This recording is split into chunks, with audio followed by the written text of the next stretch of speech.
Obrigado, senhor presidente. Senhor presidente, eu quero iniciar na linha, no mesma abordagem que o senador Cristóvão estava tratando ainda há pouco aqui na tribuna, para continuar refletindo sobre o que eu considero que revela, nesse final de semana, os dados da pesquisa PNAD. Como eu falei ainda há pouco, senhor presidente, aparteando do senador Cristóvão, a pesquisa PNAD, revelada nesse final de semana, apresenta uma verdadeira, senador Cristóvão, tragédia nacional. Não há outra definição. Eu não vou me contentar e aceitar o eufemismo de tratar que é uma variação estatística.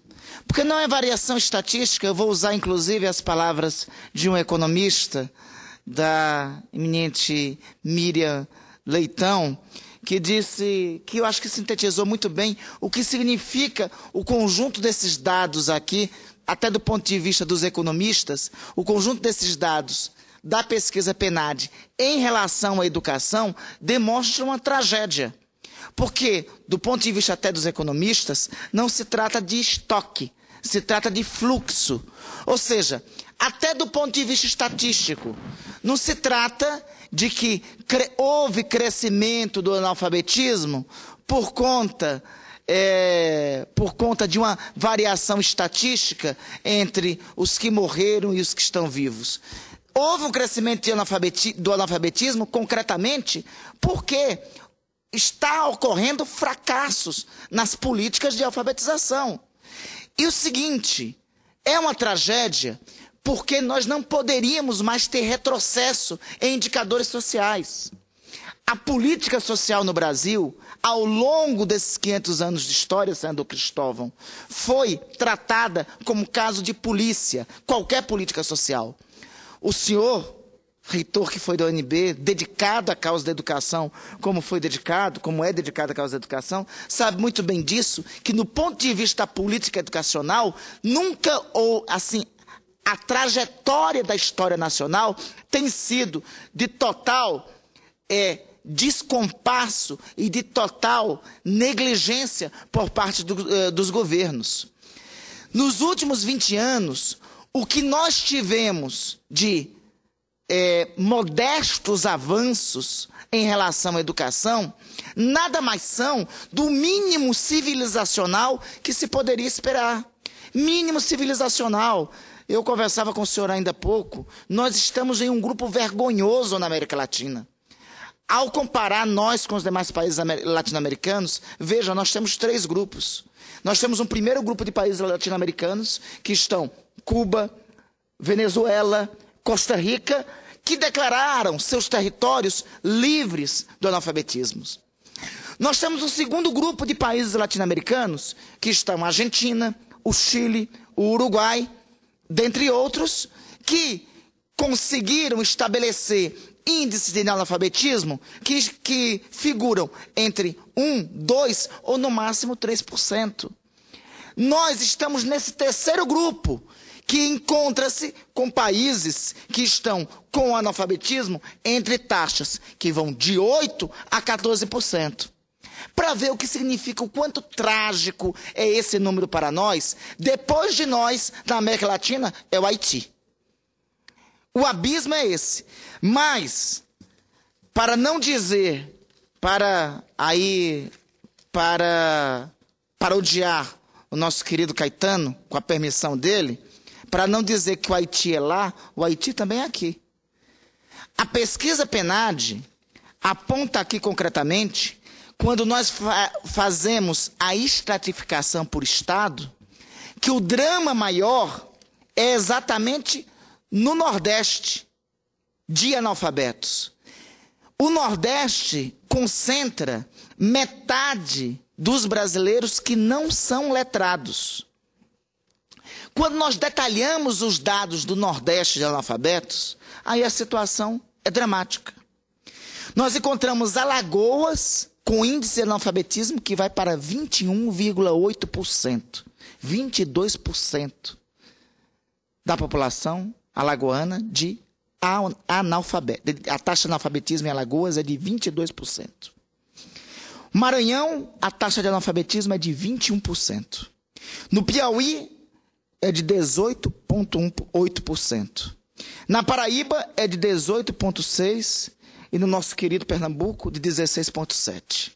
Até os números do meu querido Amapá os números do meu querido Amapá são inclusive favoráveis. Os números do Amapá são de 6,7% e os números do Paraná, a pedido do senador Sérgio, os números do Paraná são amplamente favoráveis. Os números do Paraná são de 4,3%. Aliás, nós temos um descompasso total, né? Nós temos um sul em que temos padrões que era o padrão que o Brasil deveria chegar em 2015, porque o padrão, a meta do milênio apontaria que o Brasil deveria em 2015 chegar à meta de ter 6,8% de analfabetos. O problema é que agora na PNAD nós saltamos de 8,7% para 8,8%, uma variação que não é simplesmente estatística. A concentração, a desigualdade nossa é também geográfica. Nós temos o Sul, estados como Santa Catarina, que tem 3% de analfabetos, ou seja, o mesmo índice da Argentina, do Uruguai. O Distrito Federal com 3,5% de analfabetos, com 3% de analfabetos. São Paulo com 3,8% de analfabetos. O Paraná com 5% de analfabetos, 5,3% de analfabetos. E temos, ou seja, temos o Sul com o índice de analfabetos dentro da média, da meta do milênio para o Brasil em 2015. E temos na outra ponta o Nordeste com a concentração absurda de analfabetos. Nós temos Alagoas, Maranhão, Piauí, Paraíba liderando esse ranking no Sul com índices comparados a países da África Austral. O drama é que essa variação estatística aí, que não é, repito, não é só estatística, de 8,6 para 8,7, representa 300 mil a mais de analfabetos, que é o que aponta. Essa variação não pode ser tratada só do ponto de vista estatístico. Ela, primeiro, tem que ser tratada como inaceitável. Nós não podemos, com o abismo social que nós temos em nosso país, nós não poderíamos aceitar em nenhuma pesquisa PNAD, pelo menos, da virada desse século para cá, algum tipo de retrocesso. O grande retrocesso e o grande atraso dessa pesquisa PNAD é que ela traz retrocessos. E o pior, senador Cristóvão, é que esses retrocessos são no campo da educação. Os retrocessos é no campo da alfabetização, é no campo do acesso à escola, esses retrocessos em especial na educação, para aprofundar essa desigualdade. Nós vivemos então um país que está na Assembleia Geral das Nações Unidas pedindo vaga no Conselho de Segurança da ONU, que denuncia os Estados Unidos, e eu acho que deve denunciar mesmo, mas que tem parcela de sua população, que tem uma região inteira do país, em que quase 20% de sua população, em que não consegue resolver o acesso à alfabetização de 20% de sua população, que tem índices de alfabetização iguais da África. Nós temos um país que disputa entre as maiores economias do mundo, que procura universalizar, que tem o acesso a celular em quase todos os domicílios, mas em que 43% dos domicílios, e esse número aumentou segundo essa pesquisa PNAD, não tem acesso ao esgoto. Nós temos um país então que temos alguns locais com muito acesso à internet e quase todas as casas com acesso ao celular, mas muitas casas que têm acesso ao celular não têm acesso a saneamento básico. Tem o celular e não tem o saneamento básico. Isso lembra, senador Cristóvão, uma obra sua que eu li alguns anos atrás, há 18 anos atrás, chamada Revolução nas Prioridades. É essas prioridades que me parece que está faltando a reflexão concreta por parte do Estado brasileiro, por parte... E são essas prioridades, o que me indigna é a ausência de indignação. O que eu reclamo é a insensibilidade a esta realidade. Não é o número em si, é a indignação que o número tem que causar. Não posso aceitar que uma ilha pequena do Caribe, como Cuba, tenha declarado seu território livre do analfabetismo e o nosso país, com mais de 100 vezes o orçamento dessa ilha, não consiga resolver isso. Não posso entender como a Venezuela conseguiu resolver isso e nós não conseguimos. Não consigo entender como os nossos irmãos argentinos conseguiram reduzir seus índices de analfabetismo para 2% e nós não conseguimos. Não é impossível compreender como estados do país, como aqui mesmo o Distrito Federal, tem índices de 3% e nós temos estados, irmãos do Brasil, com índices de 20%. Não é possível entender essa disparidade, essa desigualdade e essa ausência de uniformidade concreta na política pública. Aqui no Congresso foi aprovada a emenda 59, em 2009, que determinava que a partir de 2016, todos os brasileiros de 4 a 17 anos deviam estar matriculados. Essa PNAD de 2012 mostra que de 4 a 5 anos, e essas são outras realidades que foram diagnosticadas pela PNAD, que de 4 a 5 anos, idades relativas à pré-escola, tínhamos 78,2% matriculados. Na Amazônia, na região norte, esse percentual era de apenas 63%. Ou seja, na região norte, 37% das crianças amazônicas ainda estavam fora da pré-escola. Em Rondônia, esse percentual é de apenas 46%, muito distante da meta a ser alcançada.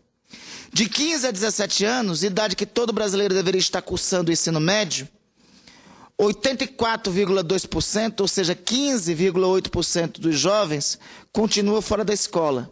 Só para ter uma ideia da dramaticidade dos números, no estado de Alagoas, por exemplo, apenas 77% conseguiram essa proeza.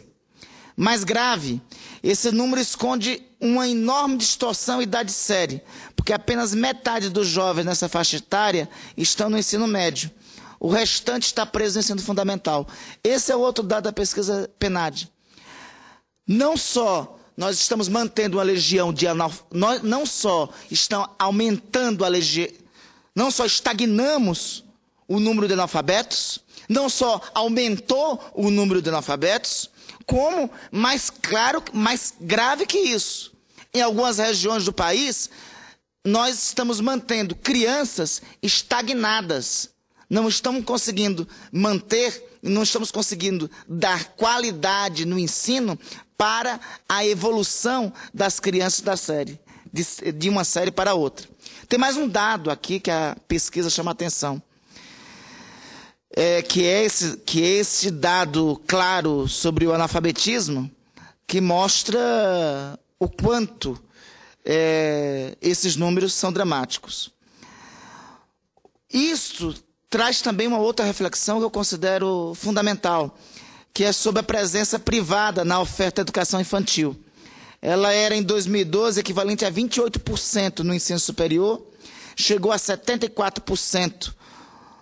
Ora, o que democratiza o acesso de todos em um país com tanta desigualdade social e regional é a presença estatal.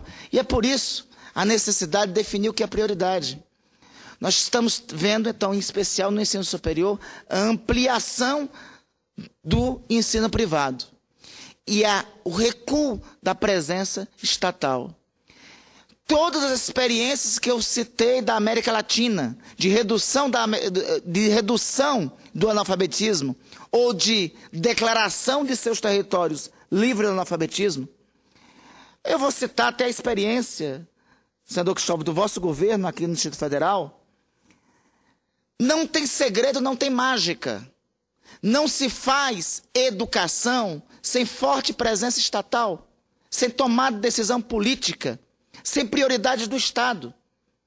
Não é a iniciativa privada, não é o mercado que vai alfabetizar, porque isso não é prioridade para o mercado. Não é o mercado que vai se preocupar, não é a iniciativa privada que vai se preocupar com isso. Esses que ampliam dramaticamente os números da PNAD são os mais pobres. E para estes, tem que ter uma decisão política por parte do Estado brasileiro.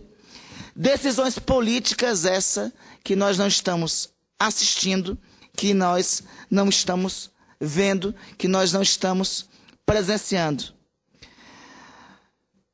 Essa PNAD, senhor presidente, mostra que o país estagnou em áreas que o país estava avançando timidamente. E o país piorou em áreas onde já estava atrasado demais. O Brasil piorou mais em áreas onde a melhora era tímida. Que país é esse que vai sediar a Copa do Mundo, que vai realizar Jogos Olímpicos, que vai se apresentar para o mundo com a chaga de 8% de sua população padecendo do analfabetismo? De apresentar uma pesquisa em que o número de analfabetos, em que o índice de analfabetismo volta a crescer. De apresentar uma pesquisa em que a desigualdade de salários entre homens e mulheres, como apresentou essa, volta a crescer. De apresentar um país em que existe mais, na casa das pessoas, é mais fácil, frequentando ou procurando a casa das pessoas, é mais fácil encontrar um aparelho celular do que um vaso sanitário. Que país é este que está se propondo a realizar Copa do Mundo, a realizar a Olimpíada? Quais são as prioridades que esse país está se propondo? Eu acho, senador Cristóvão, que essa é a reflexão que nós temos que, fazer. Eu acho que, em momento de debater PAC, em momento de debatermos esforços concentrados aqui no Congresso, eu queria aqui fazer uma proposta. Eu acho que nós poderíamos fazer um esforço concentrado, aqui no Congresso para votarmos projetos voltados para a educação. Eu quero aqui apresentar uma sugestão. Me coube a honra, a relatoria de ser designado para relatar um projeto de Vossa Excelência, o projeto 480 de 2007. Um projeto que eu acho que é um momento, agora, à luz dessa pesquisa, é um projeto que poderia ser parte de um pacote do Congresso para responder a isso. Porque eu acho que essa aqui é uma situação de emergência. Nós estamos diante de uma situação de emergência em que os poderes da República tinham que reagir. Então, tem um projeto de Vossa Excelência, senador Cristóvão, eu relatei. É um projeto que obriga que os filhos de políticos sejam matriculados em escola pública. Pois bem, estou com o relatório desse projeto pronto. Eu falei ainda há pouco com o senador Vital do Rego, presidente da Comissão de Constituição e Justiça, para ser apresentado e para ser votado.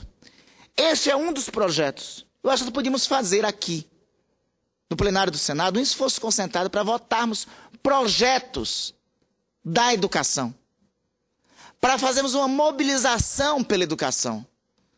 Eu acredito que o tema requer. Nós estamos retrocedendo, dando passos atrás em um tema que deveríamos avançar.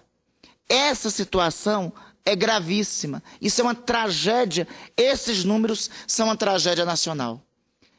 Um país que tem regiões desse país com 20% de sua população padecendo de analfabetismo, não é um país que tenha credenciais políticas e moral para estar em organismos internacionais pedindo assento em Conselho de Segurança ou credenciado politicamente para falar como líder mundial. Senador Cristóvão, tenho prazer em lhe ouvir.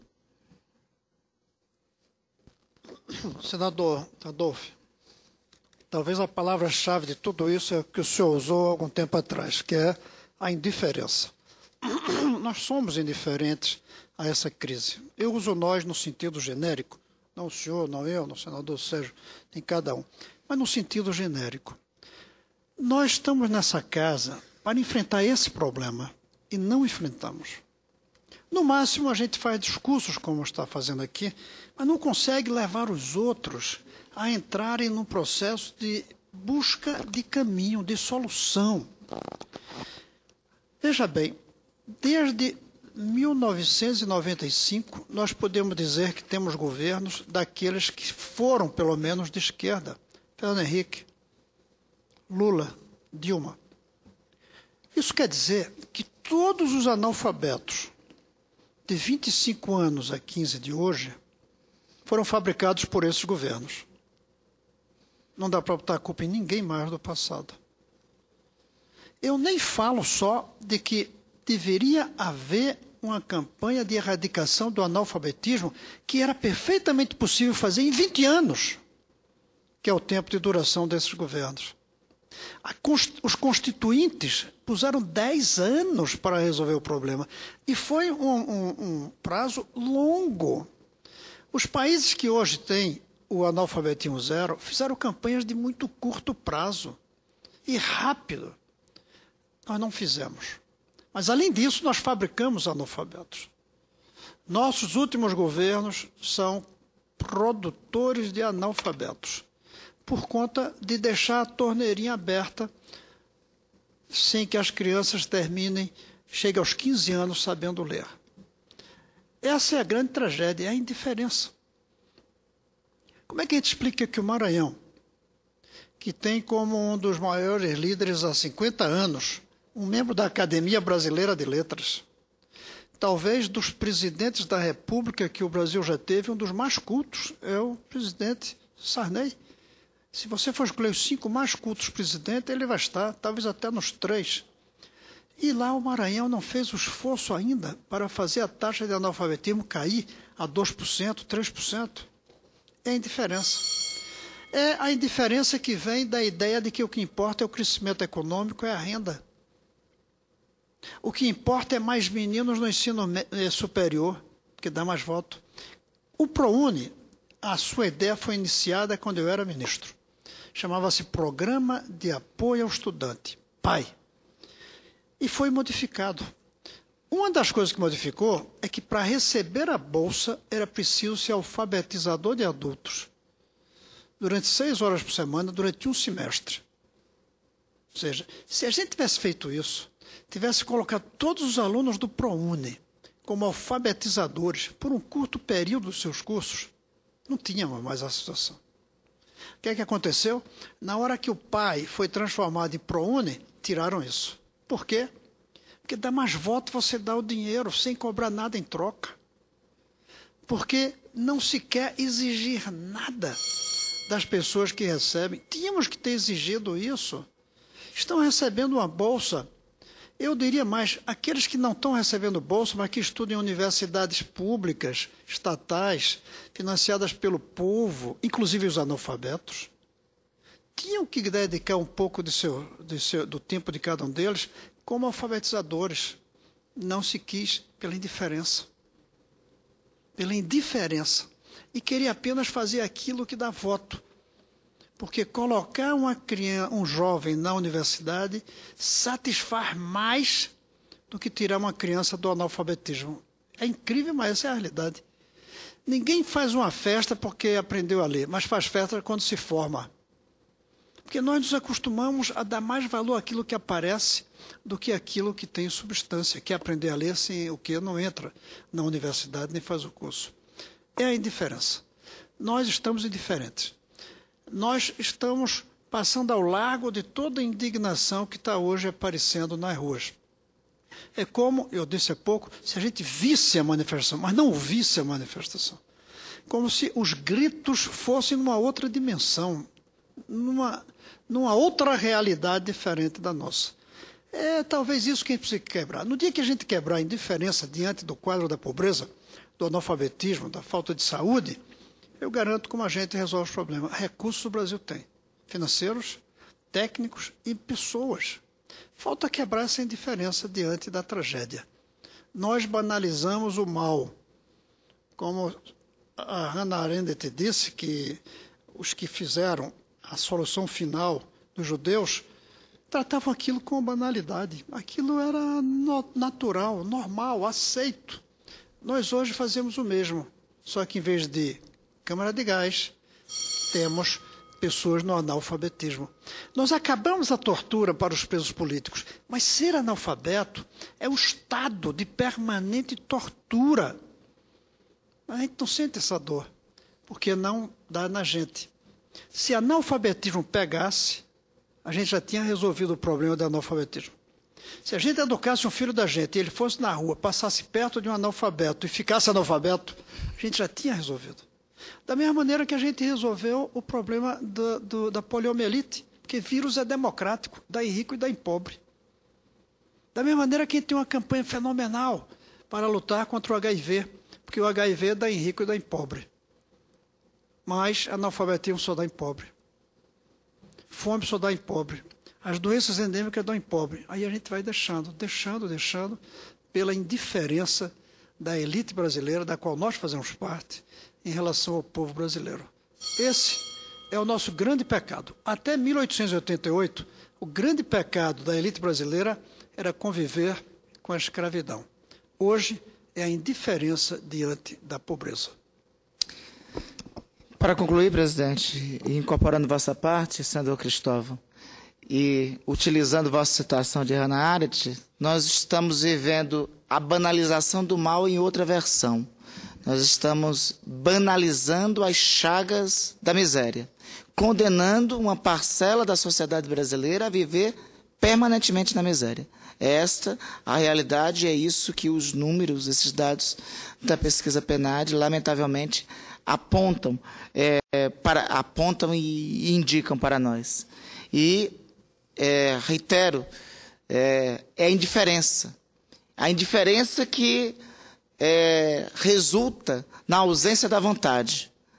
O exemplo que o senhor deu exemplos. Em Cuba, foram 10 anos para declarar o território livre do analfabetismo. Na Venezuela, foram 15 anos. Na Argentina, é um processo um pouco mais demorado, mas em 20 anos, o analfabetismo foi reduzido para índices insignificantes. Ou seja, é a vontade política de fazer e conseguir em 10, em 15 anos. Por quê? Nós tínhamos um índice de analfabetos, a Constituição brasileira de 1988, que nós celebraremos nos próximos dias. Completa 25 anos, vamos celebrar.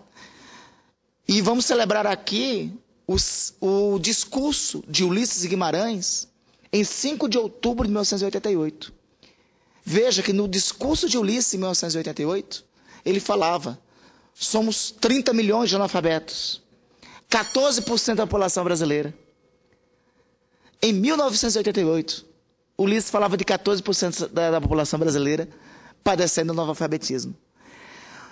88, 2013, se passaram 25 anos e nós estamos com 8%. Nós reduzimos, em 25 anos, reduzimos em 6%. E ainda temos em uma PNAD o retrocesso, o aumento do número de analfabetos. Algo que é inaceitável, que não pode ser tratado como normal, porque o tratar o normal, como diria Hannah Arendt, como Vossa Excelência citou, é banalizar o mal. Obrigado,